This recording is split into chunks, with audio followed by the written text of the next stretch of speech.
आप सबके लिए लेके आया हूं क्लास 9th एसएसटी का एक और बहुत ही ज्यादा मजेदार चैप्टर स्टेट एंड सोसाइटी। और भाई इस चैप्टर के साथ लगभग अपनी एसएसटी के सारे चैप्टर्स कंप्लीट हो जाएंगे। और मैंने एसएसटी में रैपिड रिवीजन लाना भी स्टार्ट कर दिया। मैंने 2 चैप्टर के रैपिड रिवीजन करा दिए हैं। अब एक चीज जो आप सब बहुत ज्यादा पूछ रहे थे, आपने इंस्टाग्राम पे मैसेजेस करें, आपने यूट्यूब पर कमेंट करें, भैया नोट्स कहाँ मिलेंगे, नोट्स दे दो, कल पेपर है, जल्दी नोट्स भेजो। यार पहली चीज, तुम क्या चाहते हो? मैं जो स्लाइड्स यहां पर पढ़ाऊंगा उसे मैं पीडीएफ के फॉर्म में कन्वर्ट करके तुम्हें दे दूं, वो चाहते हो? क्या वो नोट्स होते हैं?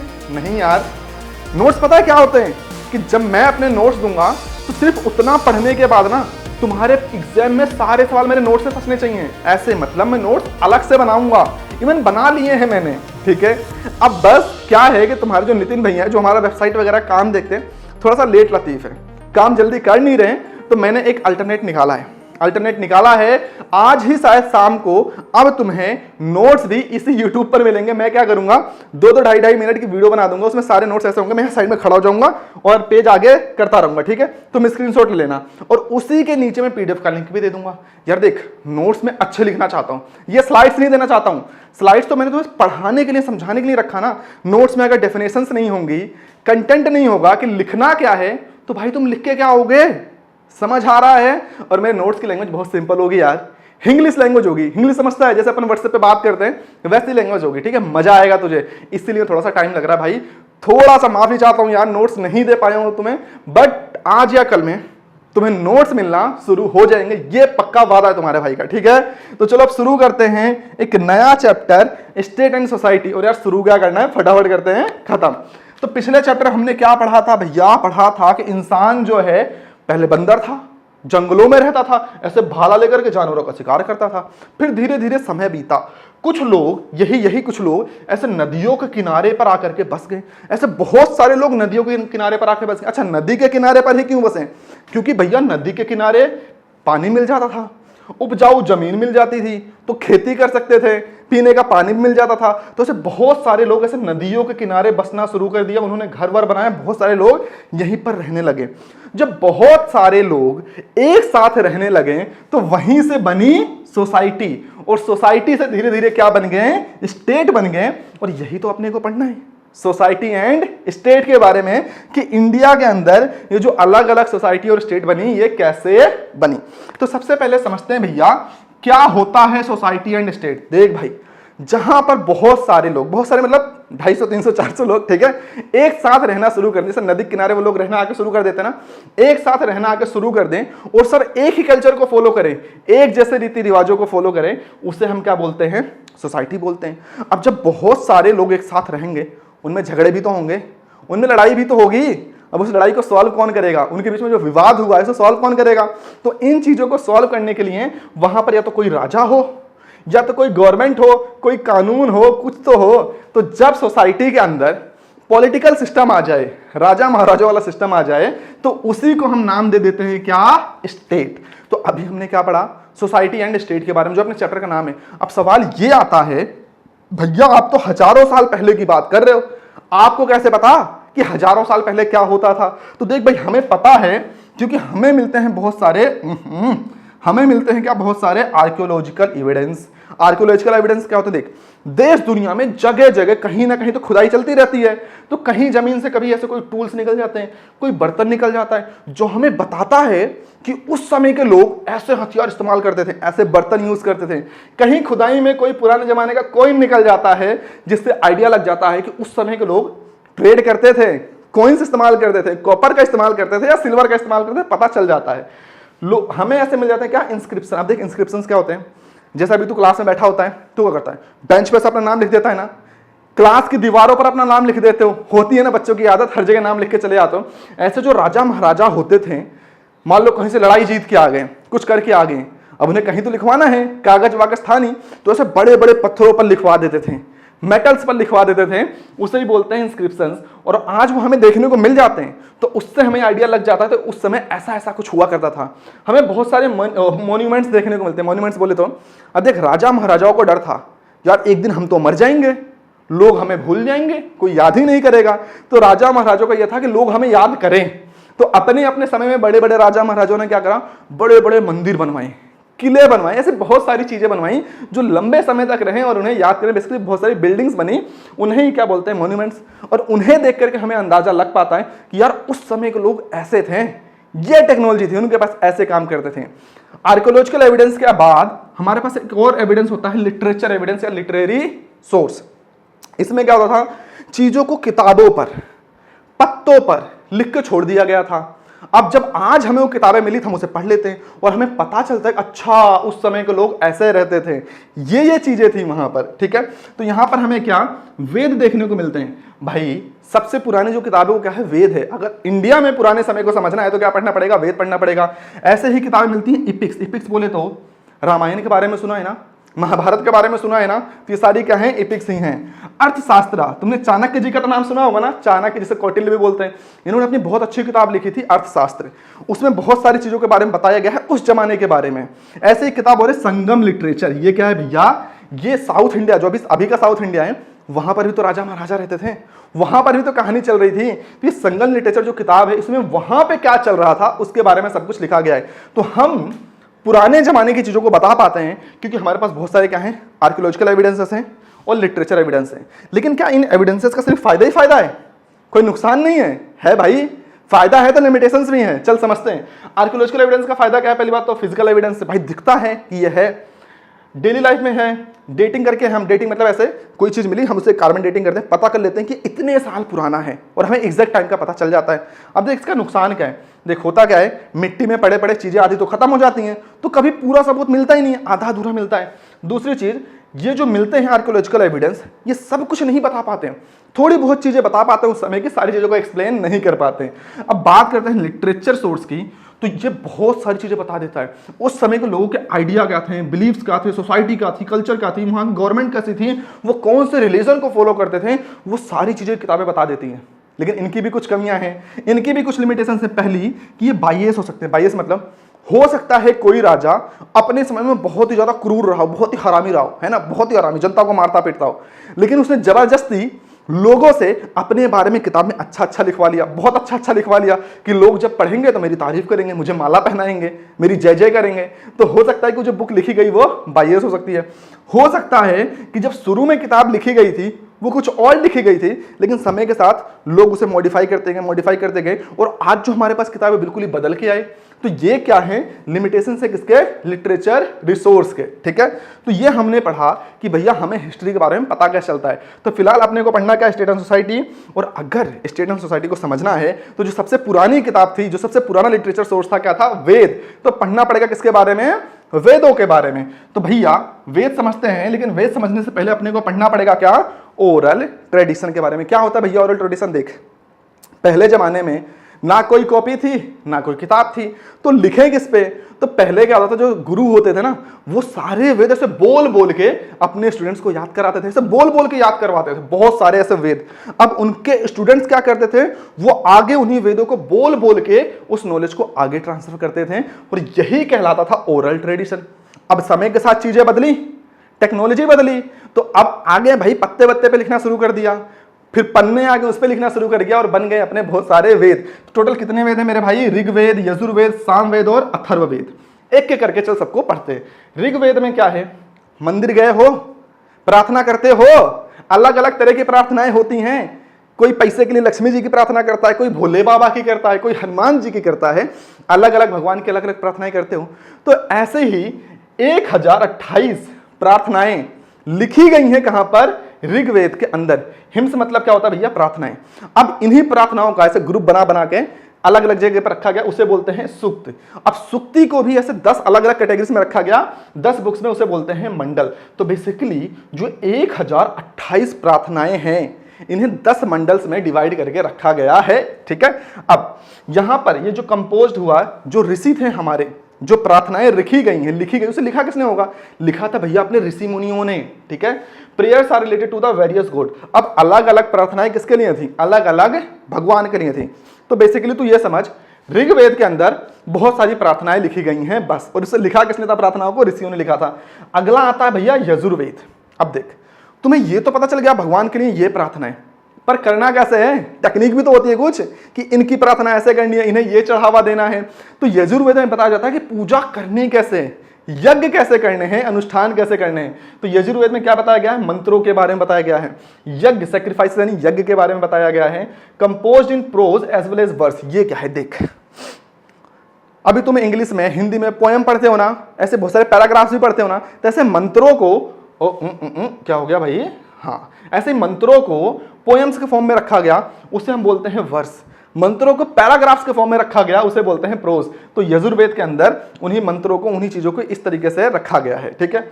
अगला आता है भैया सामवेद। सामवेद में क्या था, यही जो मंत्र, यही जो प्रार्थनाएं थी, उन्हीं को गा करके सुनाया जाता था। बेसिकली सामवेद में क्या था, चीजों के साथ म्यूजिक को ऐड कर दिया गया, मंत्रों के साथ, प्रार्थनाओं के साथ क्या ऐड कर दिया गया, म्यूजिक को ऐड कर दिया गया, और क्या बन गया अपना सामवेद बन गया।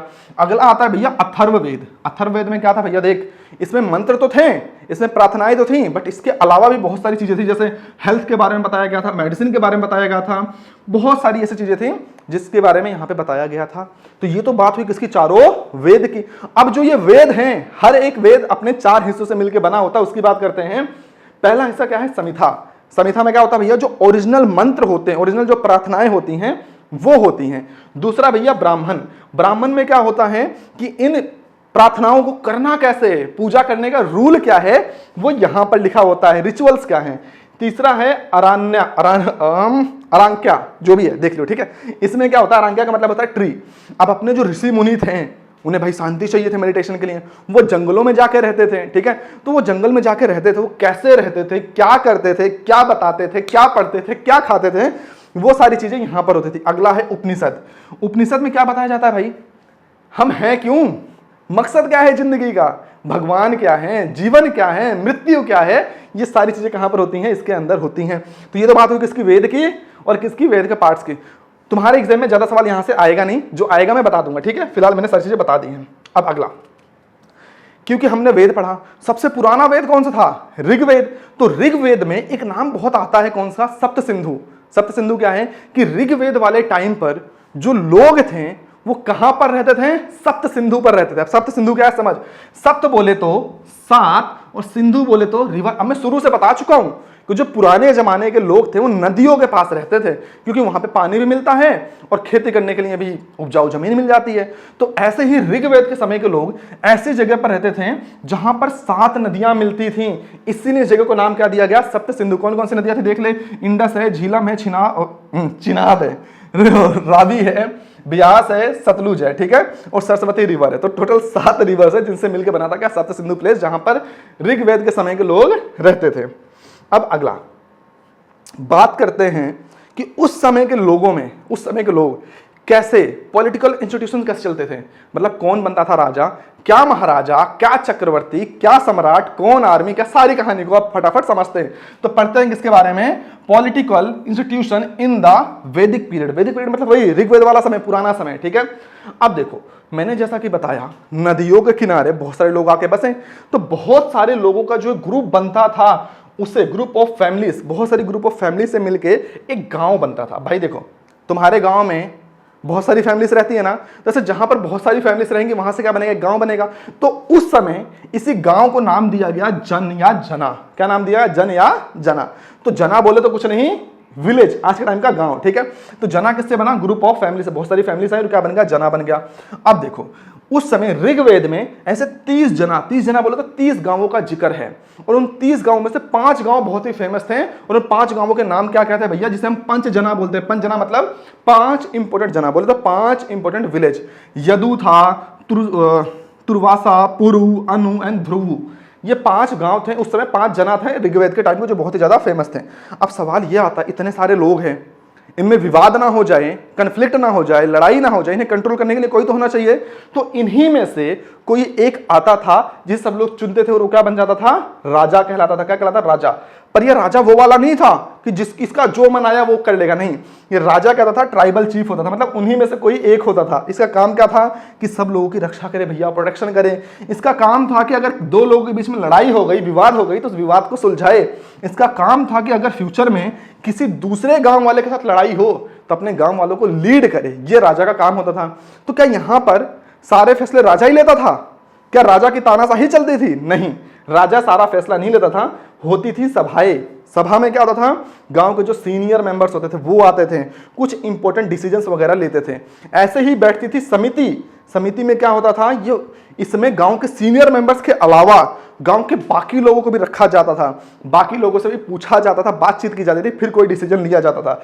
ऐसे ही एक और कमेटी बैठती थी जिसे बोलते थे विधाता। विधाता क्या, जैसे अपने यहाँ पूजा पाठ होता है ना, जागरण होता है ना, सारे लोग मोहल्ले के इकट्ठा हो जाते हैं, बहुत सारी बातें होती, तो ऐसे ही कोई यज्ञ हवन टाइप का होता था, वहां पे बहुत सारे लोग इकट्ठा होते थे और वहां पे बातचीत होती थी, यार गांव का भला कैसे करना है, क्या करना है, कैसे करना है, वहां पे सारा डिस्कशन वगैरह चलता था। अब आगे आगे क्या भैया, political development in early India. अब कैसे कैसे चीजें और बदली और डेवलप होती गई। देख, पहले सारे लोग कहां रहते थे, नदी के किनारे, ठीक है। फिर क्या हुआ, समय के साथ चीजें बदली, आयरन के टूल्स आए, लोहे के औजार आए। जब लोहे के औजार आए तो खेती भयंकर हुई, अनाज उगा, बहुत अनाज उगा, अनाज हुआ, आबादी बढ़ी, लोगों के लिए जगह कम पड़ने लगी। अब लोग नदियों के किनारे से शिफ्ट हो गए कहां पे, गंगा प्लेन्स की तरफ। गंगा प्लेन मतलब अब नदियों के किनारे छोड़ के उस जगह जाने लगे जहां सिर्फ मिट्टी मिट्टी थी, क्योंकि अब उनके पास जगह कम पड़ रही थी। अब इसी के आगे की कहानी को करते हैं शुरू। तो हुआ क्या, आयरन टूल्स आए, एग्रीकल्चर हुआ, फूड सरप्लस। सरप्लस मतलब जितना अनाज उगाना था खाने के लिए उससे ज्यादा उग रहा है। जब उससे ज्यादा उगा तो अब क्या बने, जनपद। जनपद कैसे बने मैं समझाता हूं। देख, जना क्या था, बोले तो विलेज। तो विलेज को लोग जहां पर रहते थे, यानी जहां पर जन रहते थे, उसे क्या बोल दिया गया भैया, जनपद बोल दिया। बेसिकली तू ये समझ, अब बहुत सारे जनपद को मिला करके, यानी कई ऐसे राजा हैं जिन्होंने बहुत सारे गांवों को जीत लिया, जिसके अंडर बहुत सारे गांव आ गए, बहुत सारे जनपद आ गए, उससे मिलकर के क्या बना भैया, महाजनपद। क्या बना, महाजनपद। अब अपनी बुक में ऐसे 16 महाजनपद का जिक्र है। कितने, 16 महाजनपद। अब इन 16 महाजनपद में से कुछ नाम याद रखना, मगध है, कोसा है, अवंती है एंड वत्सा है।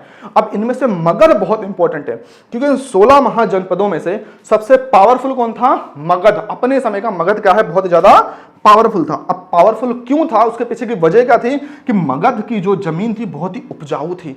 मगध में था आयरन और वहां पे भैया लोहा मिलता था, तो लोहा जमीन में मिल गया तो उन्होंने बनाए लोहे से हथियार। अब हथियार बनाने से लड़ाई में भी आगे हो गए और जमीन में खेती भी अच्छी कर रहे हैं। दूसरा, वो गंगा नदी के किनारे थे, पानी बहुत मिलता था। तीसरा, यहां पर जो रूलर्स थे, जो राजा थे, बहुत ही स्ट्रांग थे, जो कि मगध को अपने टाइम का सबसे स्ट्रांग महाजनपद बनाते थे। अब ये जो महाजनपद की कहानी है ना, ये नॉर्थ इंडिया की है, लेकिन क्या साउथ इंडिया में कोई नहीं रहता था भैया? साउथ इंडिया में भी बहुत सारे लोग रहते थे। तो हमारी बुक में जिक्र है किसका, तामिलकाम का। तामिलकाम किंगडम क्या, तामिलकाम किंगडम ये उस जगह की बात करता है, साउथ इंडिया रीजन की बात करता है। तामिलकाम में टोटल मेनली 3 बड़े राजा थे जिनका जिक्र किया गया, किसका, चोला, चेरा एंड पांड्या। ठीक है, ये 3 बड़े राजा थे जो साउथ वाले इलाके में रहते थे और उस पर पूरा कंट्रोल करके बैठे थे। बट इसकी डिटेल हमें बहुत ज्यादा यहां पर दी नहीं गई है, हम बहुत ज्यादा डिटेल में इसकी स्टडी यहां पर करेंगे भी नहीं। अब भाई अगला ये है कि धीरे धीरे समय बीता। मैंने तो अभी तक तुम्हें क्या बताया, जनपद, जनपद से महाजनपद बनते गए। अब हुआ क्या, एक होता था राजा। राजा का काम क्या था भाई, जो अपना गांव है उसकी सुरक्षा करना, उसे लीड करना। अब क्या हुआ, बहुत सारे लोग, ऐसे कुछ लोग आए जो दूसरे गांवों पर कब्जा करते गए, उनका एरिया बढ़ता गया, उनके अंडर बहुत सारे गांव आ गए और अब वो क्या कहलाए, महाराजा, यानी बड़े महाराज, बड़े राजा। क्यों, क्योंकि उनके अंडर बहुत सारे छोटे छोटे राजा आ गए। ऐसे जब कुछ लोग और आए, उन्होंने बड़े बड़े महाराजाओं को भी हरा दिया, उन्हें भी अपने अंडर में ले लिया और वो क्या कहलाए, सम्राट। अब कुछ ऐसे भी आए जिन्होंने इन बड़े बड़े सम्राटों को भी हरा दिया और पूरा यूनिवर्सल, पूरी दुनिया में एक छत्र अपना राज करा और उन्हें कहते हैं चक्रवर्ती। क्या बोलते हैं, चक्रवर्ती बोलते हैं। बोले समझ आ गया। अब आगे, अब दुनिया में यह साबित कैसे होगा कि भैया हम सम्राट हैं, हम चक्रवर्ती हैं? तो ये साबित करने के लिए उस समय कुछ चीजें होती थी। क्या कराए जाते थे भैया, कराए जाते थे, लिखा नहीं है क्या, अच्छा लिखा तो है, राजा सूया यज्ञ। राजा सूया बेसिकली क्या था, तुमने महाभारत देखी है? महाभारत में क्या था, जब युधिष्ठिर जी को लोगों ने, युधिष्ठिर जी ने अपने आप को बोला मैं चक्रवर्ती सम्राट हूं। अब चक्रवर्ती सम्राट हो, अपने बोलने से थोड़ी ना हो जाएगा, तो उन्होंने कराया एक यज्ञ। अब उनके यज्ञ में उस समय के सारे राजा महाराजा आए। अब सारे राजा महाराजा आ गए, इसका मतलब यह है कि उन सारे राजा महाराजाओं ने युधिष्ठिर जी को अपना चक्रवर्ती सम्राट मान लिया, मतलब मान लिया कि आप ही सबसे बड़े राजा हो। तो इस तरीके से यज्ञ कराए जाते थे, ये इंडिकेशन देने के लिए कि भैया हम चक्रवर्ती हैं, हम ही सबसे बड़े हैं। ऐसा ही एक और चीजें होती थी, अश्वमेधा, अश्वमेध यज्ञ। रामायण देखिए, उसमें राम जी अश्वमेध यज्ञ करते हैं, जब घोड़ा लवकुश पकड़ लेते हैं। तो अश्वमेध यज्ञ में क्या होता था कि इनका एक घोड़ा छोड़ा जाता था। ये घोड़ा हर जगह ऐसे घूमता था, हर राज्य में घूमेगा, और घोड़े के माथे पे लिखी हुई चुनौती कि भैया अगर तुमने घोड़ा पकड़ा तो तुम्हें हमसे लड़ना पड़ेगा, या तो घोड़ा जहां जा रहा है जाने दो। तो इससे क्या था, राजा अपनी पावर को शो करता था कि मेरा घोड़ा देखो जहां तक जाना चाहता जा सकता है, किसी में हिम्मत नहीं उसे रोकने की, यानी मैं हूं चक्रवर्ती। और अगर किसी ने रोका तो राजा उससे लड़ेगा और उसे हराएगा, तभी तो साबित होगा कि आप चक्रवर्ती हो, आप दुनिया के एकमात्र पावरफुल राजा हो। ठीक है, अब भैया बढ़ते हैं कहानी में आगे की तरफ और पढ़ते हैं थोड़ा सा टाइमलाइन ऑफ अर्ली इंडिया। ये चीजें हुई कैसे। अब देख, टाइमलाइन समझने के लिए थोड़ा सा टाइम को समझ। हिस्ट्री में टाइम को बांटा कैसे गया। तुमने ईसा मसीह के बारे में सुना है ना, ईसा मसीह के बारे में। तो ईसा मसीह के जन्म के पहले का जो समय था उसे हम लिखते हैं BCE। क्या लिखते हैं? BCE, बिफोर कॉमन एरा, अभी के लिए। और ईसा मसीह के बाद का जो समय, उनके मरने के बाद का जो समय, BCE का मतलब उनके जन्म से पहले का समय, और CE का मतलब क्या होता है? उनके मरने के बाद का समय। तो दो तरीके से टाइम चलेगा, BCE और CE। CE का मतलब होता है कॉमन एरा। ठीक है, तो तू याद रख, CE मतलब ईसा मसीह के मरने के बाद वाला जो समय है उसकी बात कर रहे हैं। ठीक है, कंफ्यूज नहीं होना है। तो चल भाई कहानी शुरू करते हैं। सबसे पहले 1500 से 1000 BCE। अब मैं बता चुका हूं BCE क्या होता है। उस समय क्या आया? अर्ली वैदिक पीरियड। वही लोग इंडस रिवर के किनारे, सरस्वती रिवर किनारे आए और बढ़िया वहां पर रहते थे अपना। फिर क्या हुआ? 1000 से 600 BC के बीच में आया क्या? लेटर वैदिक पीरियड। यहां पर धीरे धीरे लोगों ने कहां मूव करा? गंगा प्लेन की तरफ मूव करा। आयरन के टूल्स मिले, उन्होंने बहुत अच्छे से खेती वेती करी और अपना एग्रीकल्चर बढ़ाया, ये मैं बता चुका हूं। फिर धीरे धीरे और टाइम बीता, बने जनपद। जनपद से क्या बना भैया? महाजनपद। अब महाजनपद में मैंने बताया था सबसे पहले कौन पावरफुल बना? मगध एम्पायर। फिर आगे चल के क्या है? मौर्य एम्पायर। फिर मौर्य एम्पायर के बाद और कौन आया? गुप्त एम्पायर। और फिर बहुत सारी रीजनल किंगडम से बनती चली गई। तुम्हारी बुक में बहुत ज्यादा डिटेल में ये सब दिया नहीं गया है, तुम्हें इनके बारे में डिटेल में बहुत ज्यादा पढ़ना नहीं, सिर्फ नाम याद होना चाहिए। अब एक टाइमलाइन मैंने यहाँ पे लिख दी है, इसे याद कर लेना, बहुत ज्यादा जरूरत तो नहीं है, लेकिन याद रखना कि ये CE में है और क्या BCE में है। कंफ्यूज मत हो जाना, ठीक है, वरना बाद में बोलो भैया आपने बताया नहीं। ठीक है भाई, अगला पढ़ना है administration of the large kingdom. अब देख, राजा महाराजा बन गए, चक्रवर्ती सम्राट बन गए, इतने बड़े बड़े राज्य बना लिए हैं, इतने सारे लोग रहते हैं, सबको मैनेज करना भारी हो सकता है। तो एक प्रॉपर सिस्टम बैठाना पड़ेगा ना चीजें मैनेज करने के लिए।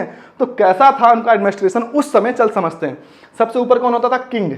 किंग जो सबका हेड होता था। फिर होते थे मिनिस्टर्स। मिनिस्टर काम क्या होता था? किंग को सलाह देना कि भाई साहब ऐसा करो। जैसे आज के टाइम में अपने IAS वाईएस होते हैं ना, जो मंत्री को सलाह देते हैं, सर ऐसा करना है, ऐसा करना है। ठीक है, तो मंत्री होते थे, राजा को सलाह देते हैं। अगले थे ऑफिशियल्स, जो लिखा पढ़ी का काम करते थे, भाई किसे जमीन देनी है, किसे नहीं देनी है, हिसाब किताब रखना, सारा काम कौन करते? ऑफिशियल्स। अगला था भैया टैक्सेस। अब जो अमीर लोग होते थे उनसे लिया जाता था टैक्स, जो जिनके पास जमीन थी उसका टैक्स, बहुत सारे टैक्स लिए जाते थे। और उस टैक्स के पैसे को रखा कहां पे जाता था? अच्छा इसमें दिया नहीं, चलो मैं बताऊंगा फिर आगे। ठीक है, राजा अपने पास रखता था, उस टैक्स के पैसे का इस्तेमाल करता था जनता के भलाई के लिए। ठीक है, जैसे कि सड़कें बनवानी है और बहुत सारी चीजें जो उस समय होती थी, समय समय पर लड़ाइयाँ होती थी, तो आर्मी के लिए पैसा खर्च करना होता था, हथियार बनाने होते थे, तो उस टैक्स के पैसे का इस्तेमाल किया जाता था। अगली चीज होती थी आर्मी। राजाओं को बहुत बड़ी बड़ी आर्मी रखनी होती थी। क्यों? क्योंकि किसी दूसरे पे कब्जा भी करना है और अपने आप को बचाना भी है। कोई दूसरा भी तुम्हारे पास कब्जा करने आएगा, बचना तो पड़ेगा ना। ऐसे था जस्टिस। भैया राज्य में न्याय तो होना चाहिए ना, तो न्याय व्यवस्था के लिए भी चीजें रखी गई थी, जिससे कि लॉ एंड ऑर्डर क्या रहे, मेंटेन रहे, और इससे बनता था एक लार्ज एम्पायर। ठीक है, ये बात थी किसकी पूरी, कि एक बड़े किंगडम में कैसे चलता था उनका एडमिनिस्ट्रेशन। अब कहानी को बढ़ाते हैं थोड़ा सा और आगे।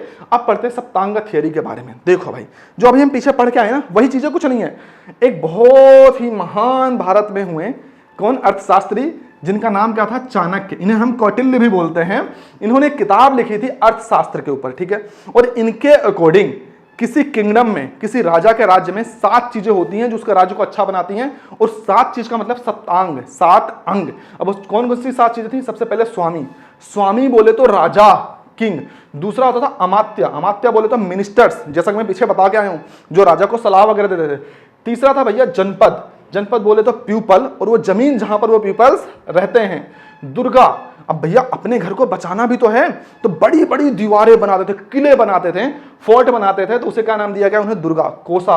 अब भैया जो टैक्स से पैसा आया है उसे रखोगे ना कहीं छुपा करके, है ना, जैसे तिजोरी में रखोगे, कहीं एक कमरा होगा जहां पे सोना चांदी या सरफी छुपा के रखी जाएगी, उसे क्या बोला गया, उसा डंडा। दंड अब किसके लिए, जो भाई दंड किसे देते हैं, जैसे कोई हमारे देश पे हमला करेगा तो उसके लिए आर्मी होगी, आर्मी उसे दंड देगी, तो दंड बोले तो यहाँ पर आर्मी होती थी, लॉ इन्फोर्समेंट होता था कि कोई गलत करेगा तो उसे सजा मिलेगी। मित्र, अब भैया सबसे लड़ाई ही करोगे, पड़ोसी देशों से बना के भी तो रखनी पड़ेगी।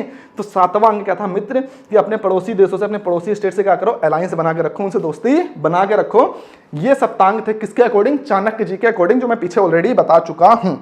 अब आगे लोकल एंड सेल्फ गवर्नमेंट। अब एक बात बताओ, एक गांव में अगर कोई दिक्कत हुई तो क्या वो सीधा राजा के पास भागेगा अपनी छोटी छोटी दिक्कतों को लेकर करके? नहीं। तो गांवों की भी अपनी छोटी छोटी गवर्नमेंट होती थी, छोटे छोटे लीडर्स होते थे जिनसे वो अपनी प्रॉब्लम्स को सॉल्व कर लेते थे। एक विलेज है, विलेज क्या होती थी, basic unit of our society, सबसे बेसिक यूनिट होती है अपनी सोसाइटी की। अब विलेज के अंदर क्या होता है, विलेज असेंबली होती है, बहुत सारे लोग होते हैं, साथ में बैठ के लेते हैं डिसीजन। अब डिसीजन कैसे, सारे लोग अगर डिसीजन लेंगे तो कंफ्लिक्ट हो जाएगा, तो विलेज में से कुछ लोगों को चुना जाता है कि भैया 5 लोग आ गए, ये डिसीजन लेंगे। अब उन 5 लोगों को चुना कैसे जाता है, जैसे ऐसे पर्ची वगैरह निकाली जाए, जैसे आजकल ना पर्ची निकालते हैं जिसका नाम आ जाए, ऐसे उस समय भी ऐसे पर्ची निकाली जाती थी और उससे क्या होता था, डिसाइड किया जाता था कमेटी का मेंबर कौन होगा, कौन लीड करेगा। अब यहां पे इसमें क्या होता था, पीपल्स का पार्टिसिपेशन होता था, लोग आते थे, पर्ची डालते थे, उससे डिसाइड होता था। कुछ इस तरीके से चलता था लोकल, क्या, लोकल सेल्फ गवर्नमेंट, कि लोग राजा के पास ही नहीं भागते थे, अपना भी उनके पास कुछ होता था, अपनी प्रॉब्लम्स वो थोड़ी बहुत छोटी मोटी वहीं पैसे सॉल्व कर लेते थे।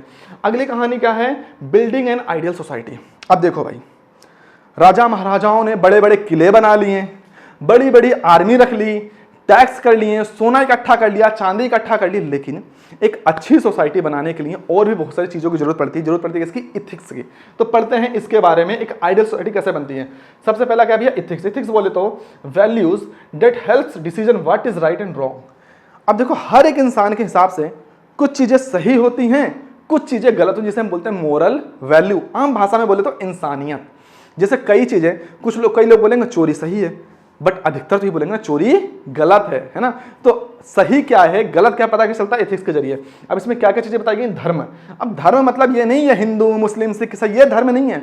धर्म का मतलब होता है ड्यूटी प्लस राइट कंडक्ट, कि हर बंदा अपनी ड्यूटी, अपना काम सही तरीके से करे, यही उसका धर्म है। जैसे मेरा धर्म क्या है, मैं आपको पढ़ाता हूं, मैं टीचर हूं, टीचिंग मेरा धर्म है।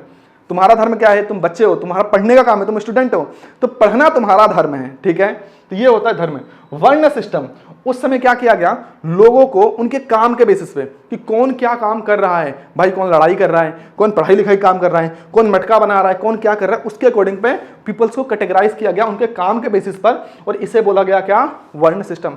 अगला क्या है, आश्रम सिस्टम। आश्रम सिस्टम क्या है, जैसे आज के टाइम पे देख, अभी हम क्या बोलते हैं, अभी तुम बच्चे हो, कीड़ो, फिर थोड़े से बड़े हो जाओगे, टीनेजर बन जाओगे, फिर एडल्ट हो जाओगे, फिर बूढ़े हो जाओगे, ऐसा है ना। ऐसे उस समय भी 4 फेजेस थी, उसे ही बोलते हैं आश्रम। आश्रम में क्या था, सबसे पहले था ब्रह्मचर्य। ब्रह्मचर्य यानी जिसमें तुम अभी चल रहे हो, लर्निंग फेज, पढ़ने वाला फेज। दूसरा था गृहस्थी। गृहस्थी मतलब तुम्हारा शादी ब्याह हो जाएगा, अपना परिवार विवार संभालोगे। फिर आएगा वनप्रस्थ। वनप्रस्थ मतलब अब रिटायरमेंट का टाइम आ गया, हो गया परिवार विवार, छोड़ो अब रिटायरमेंट ले लो, चलो वन में, बढ़िया, ठीक है। और लास्ट में आता है संन्यास। संन्यास मतलब स्पिरिचुअल लाइफ। अब सब कुछ मोह माया छोड़ दो, एक जंगल में बैठ के ध्यान करो प्रभु का और राम राम में डूब जाओ। तो ये क्या था उस समय लोगों का, कि आइडियल सोसाइटी ऐसे बनेगी, ये उस समय की सोच थी, ठीक है। ये आश्रम सिस्टम था। अगला था पुरुषार्थ। पुरुषार्थ में क्या था भैया, कि जिंदगी के, जीवन के सिर्फ 4 ही गोल हैं। पहला तो धर्म। धर्म बोले तो अपना कर्तव्य करो, अपनी ड्यूटी करो। दूसरा था अर्थ। अर्थ मतलब कमाओ, खाओ थोड़ा सा, है ना, और बचाओ, लोगों को दान करो, वो सारी चीजें। उसके बाद अगला क्या था भैया, काम। भैया कमाया, थोड़ा सुख भी भोगोगे, इंजॉय करो लाइफ को। फिर अंत में आता है मोक्ष। मोक्ष मतलब कमा लिया, खा लिया, मौज ले ली, अब अंत में प्रभु में लीन हो जाओ, डूब जाओ और मोक्ष को प्राप्त करो। यही क्या था, पुरुषार्थ था। अगला है भक्ति। भक्ति बोले तो इक्वेलिटी। इक्वेलिटी मतलब भगवान में, ऐसा नहीं है सब जो कहते हैं ना, भक्ति का मतलब तो पता ही होगा ना यार। भक्ति मतलब devotion, equality and personal faith. भगवान में आस्था होनी चाहिए। जब ये सारी चीजें होती हैं तो बनती है क्या भाई साहब, एक गुड सोसाइटी। उस समय के लोगों के लिए ऐसा माना जाता था और ये सही भी है। इन चीजों से ही बनती है क्या, एक गुड सोसाइटी, ठीक है। अगला वर्ण एंड जाति। अब लोगों में बड़ा कंफ्यूजन रहता है, भैया वर्ण क्या है, जाति क्या है। देख, वर्ण क्या था, लोगों को उनके काम के बेसिस पे कैटेगराइज कर दिया गया था। ये क्या था, वर्ण था। अब अपने वेदों में 4 वर्ण बताए गए हैं। कौन कौन सा, ब्राह्मण, क्षत्रिय, वैश्य और शूद्र। ठीक है, अब जाति क्या होती है? जाति क्या, जब इन्हीं काम के बेसिस पर, अब ऐसा हुआ कोई पहले क्या था, वर्ण कैसे बने? काम के बेसिस पर। जाति कैसे बनी? जाति ऐसे बनी।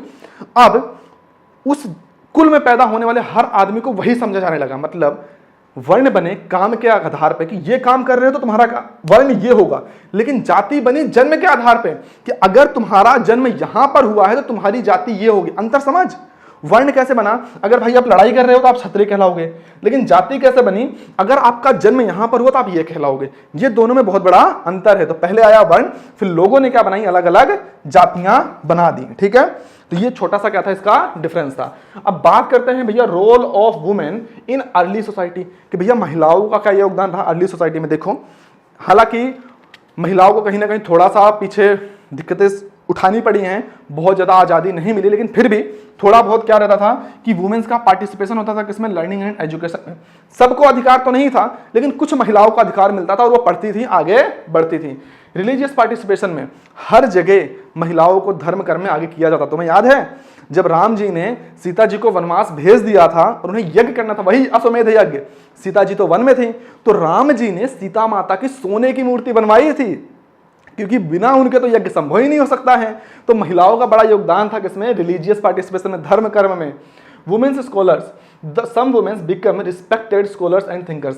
बहुत सारी ऐसी उस समय की वुमेन्स थी, आपने रानी लक्ष्मीबाई का नाम सुना होगा, बहुत सारे ऐसे नाम सुने होंगे ना, है ना, जो अपने टाइम में बहुत अच्छे अच्छे काम करें, जिन्हें गर्गी एंड मैत्री वगैरह। ठीक है, अगला था चेंजिंग स्टेटस। अब समय समय के साथ सबने लड़ाइयाँ लड़ी, महिलाओं ने लड़ाई लड़ी, हमने लड़ी उनके लिए, और समय समय के साथ महिलाओं का जो स्टेटस है, जो पोजीशन है, समय समय के साथ क्या होती रही है? चेंज होती रही है। अब बढ़ते हैं अगली कहानी की तरफ, एजुकेशन इन एंशिएंट इंडिया। जैसे आज तुम पढ़ रहे हो ना, ऐसे पुराने समय में लोग पढ़ते तो थे। अब मैंने बता दिया, पढ़ाई में सबसे पहला तो क्या था? Oral tradition. गुरुजी क्या करते थे? बोल बोल के अपने बच्चों को याद कराते थे। अब उस समय आज के तरह के स्कूल नहीं होते थे, उस समय क्या होते थे भैया? गुरुकुल होते थे। क्या होते थे? गुरुकुल। गुरु दो शब्दों से मिलकर बना है, गुरु प्लस कुल, यानी जहां पे टीचर और स्टूडेंट दोनों साथ साथ रहते थे, हमेशा साथ ही रहते थे। गुरु और शिष्य एक ही जगह पर रहते थे, खाना बनाते थे, खाते थे, सोते थे। ठीक है, अब वहां पर सिर्फ पढ़ाई नहीं होती थी, आज की तरह नंबरों की लड़ाई नहीं होती थी, वहां पर बच्चे सीखते थे जीवन का मतलब क्या है, बड़ों का सम्मान कैसे करना है, रहना कैसे है। पढ़ाई के अलावा बहुत सारी चीजें गुरुकुल के अंदर सिखाई जाती थी। जैसे कि पहली बात तो गुरु शिष्य ट्रेडिशन होता था, गुरु और शिष्य साथ साथ रहते थे, गुरुजी उन्हें हर एक छोटी छोटी चीज सिखाते थे। और क्या क्या चीजें बताई जाती थी गुरुकुल के अंदर? वेद पढ़ाए जाते थे, फिलोसफी पढ़ाई जाती थी, और मैथ्स भी पढ़ाई जाती थी। जो तुम मैथ्स आज पढ़ते हो ना मुझसे, वो मैथ्स भी पढ़ाई जाती थी, एस्ट्रोनॉमी पढ़ाई जाती थी, मेडिसिन के बारे में पढ़ाया जाता था, ग्रामर, लिटरेचर, पॉलिटिक्स, बहुत सारी चीजें। और इसके अलावा बढ़ाया जाता था डिसिप्लिन के बारे में। ये आज की तरह नहीं जो तुम लेट स्कूल में चले जाते हो, सर जी लेट हो गए, सो रहे थे, ऐसा नहीं चलता था उस टाइम पे। सम्मान, बड़ों का सम्मान कैसे करना है। अभी पता है अधिकतर बच्चे क्या करते हैं, तुम लोगों की गलती क्या है, मैं तुम्हें नहीं कह रहा हूं, बट ऐसे बहुत सारे बच्चे करते हैं। क्या करेंगे? यूट्यूब पर आओगे, हमसे पढ़ के स्कूल में जाओगे। अब तुमने वो चैप्टर मुझसे पहले पढ़ लिया, अब स्कूल में पढ़ाया जाना है, तो कई बच्चे क्या करते हैं, स्कूल के टीचर से जानबूझ के सवाल पूछेंगे। उन्हें वो आंसर पता है, लेकिन फिर भी उनके अंदर अहंकार, मैंने तो यूट्यूब से पढ़ा है, सर को फंसाता हूं। देखो, सवाल पूछना गलत नहीं है, लेकिन किसी को नीचा दिखाना गलत है, ये भाव गलत है। ज्ञान, पढ़ाई कभी इसलिए की ही नहीं जाती है कि हम किसी को नीचा दिखाएं, पढ़ाई तो इसलिए की जाती है कि हम किसी की हेल्प करें। समझ आ रहा है? तो गुरुकुल में सिखाया जाता था डिसिप्लिन, रिस्पेक्ट, सेल्फ कंट्रोल, गुस्सा नहीं आना चाहिए, ठीक है भाई, ऐसे ये रिस्पॉन्सिबिलिटी सिखाई जाती थी, अच्छा कैरेक्टर सिखाया जाता था, जो कि आजकल खत्म होता जा रहा है। ठीक है, ये था एजुकेशन सिस्टम किसका? उस समय का। अब भैया उस समय भी, जैसे आज के समय तुम्हारे बहुत फेमस स्कूल है ना, तुमने सुना आईआईटी बहुत अच्छा है, आईआईटी बॉम्बे बहुत अच्छा है, मेडिकल के लिए एम्स बहुत अच्छा है, ऐसे बहुत सारे कॉलेज सुने ना। ऐसे उस समय में कुछ फेमस चीजें थी, चलो पढ़ते हैं। सबसे पहला था तक्षशिला। तक्षशिला अपने समय का बहुत पुराना फेमस लर्निंग प्लेटफॉर्म था, अलग अलग देश से लोग यहाँ पढ़ने के लिए आते थे। नालंदा, भैया आज के बिहार में भी नालंदा है। नालंदा अपने समय की सबसे बड़ी लाइब्रेरी हुआ करती थी, बहुत सारे वेद, बहुत सारी किताबें वहां पर रखी गई थी, और इतनी फेमस यूनिवर्सिटी थी, विदेशों से लोग यहाँ पर पढ़ने आते थे।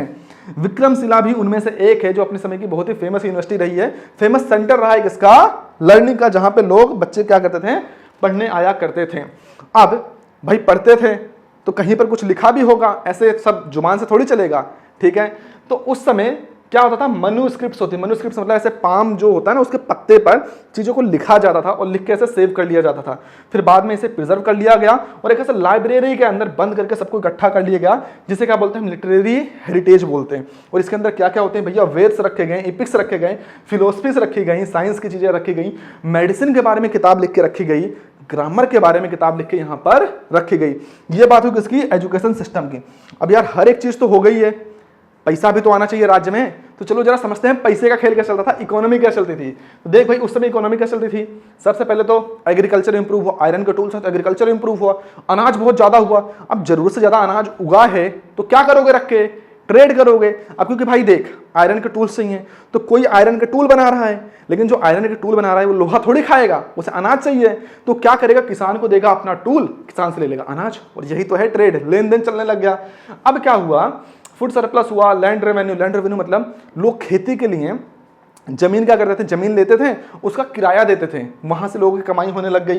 ट्रेजरी, ट्रेजरी मतलब वही राजा अपना कोष भरने लग गए, ठीक है, टैक्स वगैरह लेकर के, ताकि राज्य में जब कभी आक्रमण हो तो आर्मी वगैरह को पैसा दिया जा सके। ट्रेड होने लगा, ट्रेड मतलब अब जो अपने राज्य में बन रहा है उस सामान को दूसरे राज्यों में बेचा जाने लगा, और जो हमारे यहाँ नहीं हो रहा है वो दूसरे राज्यों से यहाँ पर लाया जाने लगा। तो क्या होने लगा भैया, ट्रेड। अब ट्रेड कैसा होता था, बार्टर सिस्टम। बार्टर सिस्टम में क्या होता था कि भैया मैंने तुम्हें दिया गेहूं, बदले में तुमसे ले लिया चावल। फिर समय के साथ चीजें बदली, आ गए कॉइन्स। कॉइन्स का मतलब क्या कि मैंने तुमसे सामान लिया, बदले में इतने कॉइन दे दिए, अब तुम इस कॉइन के बदले कहीं पर जाकर कुछ और सामान ले सकते हो। फिर आया ट्रेड रूट। अब देख ट्रेड रूट्स अभी आगे बात करेंगे, ठीक है। अब क्राफ्ट्समैन क्या थे, इनका काम क्या था, मेटल वर्क करना, ज्वेलरी बनाना, टेक्सटाइल बनाना, पोट्री बनाना, ये सारी चीजें होती थी इनकी, ठीक है। फिर से गिल्ड्स क्या थे, इन्हें श्रेणी बोलते थे। बहुत सारे लोगों का ग्रुप होता था जो कि ये सारा काम करते थे और चेक करते थे क्वालिटी मेंटेन रहे। अब बात करते हैं किसकी, ट्रेड रूट की। ट्रेड रूट कुछ नहीं था यार, देख अब अपने को एक राज्य से दूसरे राज्य में जाना है, अपने सामान को पहुंचाना है, उनका सामान लेकर के आना है, तब तीन रास्ते हो सकते हैं। तुम ऐसे जमीन के रास्ते जा सकते हो जिसे क्या बोलते हैं, लैंड रूट बोलते हैं। तुम भैया समुद्र के रास्ते जा सकते हो, उसे सी रूट बोलते हैं। लेकिन समुद्र के रास्ते जाने के लिए आपको पोर्ट्स चाहिए थे, ऐसे बंदरगाह चाहिए थे, तो क्या बनाने पड़े, पोर्ट्स बनाने पड़े। तो अब सवाल यह था भैया ट्रेड किस चीज का होता था, ट्रेड होता था अनाज का, ट्रेड होता था टेक्सटाइल्स यानी कपड़ों का, ट्रेड होता था बर्तनों का, ट्रेड होता था मेटल टूल्स का, हथियारों का, और ट्रेड होता था ज्वेलरी का, ट्रेड होता था स्पाइसेस यानी कि मसालों का। तो भाई ये कहानी है इस चैप्टर की, किसकी, स्टेट एंड सोसाइटी की। और इस चैप्टर में मैंने एक्सरसाइज के सवाल नहीं करवाए हैं, क्यों, क्योंकि बहुत ही जल्द मैं एसएसटी के लिए एक अलग से सीरीज स्टार्ट कर रहा हूं, जहां पर मैं एनसीईआरटी के क्वेश्चन साथ में एडिशनल क्वेश्चंस भी करवाऊंगा, क्योंकि आप लोगों की डिमांड आई थी भैया अलग से क्वेश्चंस कराओ, तो मैं वो करवाऊंगा। और भाई नोट्स आज ही मिलेंगे तुम्हें, मैं हर एक चैप्टर के नोट्स दूंगा और अच्छे नोट्स दूंगा। सिर्फ नोट्स पढ़ के जाओगे ना, पेपर में अच्छे नंबर आएंगे। अगर तुम ये चाहते हो कि मैं इन्हीं स्लाइड्स का पीडीएफ बना करके दे दूं, तो मेरे लिए बहुत आसान है, पीडीएफ बनी पड़ी है, उसका लिंक मैं तुम्हें दे सकता हूं, लेकिन मैं वो नहीं करना चाहता हूं। मैं तुम्हारे लिए अच्छे नोट्स लिख रहा हूं जिसमें डेफिनेशंस होंगी, चीजें और डिटेल में होंगी, ताकि तुम उसे याद करके पेपर में लिख के आओ और अच्छे नंबर आए। मैं चाहता हूं कि जो बच्चा मेरे नोट्स पढ़े, मेरे नोट्स से सारी चीजें उसके पेपर में फंस जाएं, ठीक है। अब नोट्स आपको मिलेंगे कैसे, मैं आप अलग से वीडियो डालूंगा 4 या 5 मिनट की। मैं क्या करूंगा, देख ऐसे साइड में खड़ा हो जाऊंगा, ऐसे स्क्रीन को आगे भगाता रहूंगा, तू ले लियो स्क्रीनशॉट, और उसी वीडियो के नीचे डिस्क्रिप्शन में पीडीएफ बना के भी दे दूंगा, और उस वीडियो में थोड़ा बहुत अपने नोट्स को मैं कर दूंगा एक्सप्लेन, जो थोड़ी सी टफ चीजें होंगी, ठीक है। तो चलो भाई यहां पर अपना एक चैप्टर हो गया और खत्म। अब एक चैप्टर शायद और रहता है ज्योग्राफी का, उसे जल्दी खत्म कर देंगे, फटाफट लाएंगे रैपिड। और हाँ भाई आप लोग मैथ्स की डिमांड कर रहे थे, अब शुरू करेंगे मैथ्स, 15 से 20 दिन के अंदर पूरी मैथ्स खत्म करा दूंगा, ठीक है भाई। चलो फिर चलते हैं, अब मिलेंगे किसी और लेक्चर में।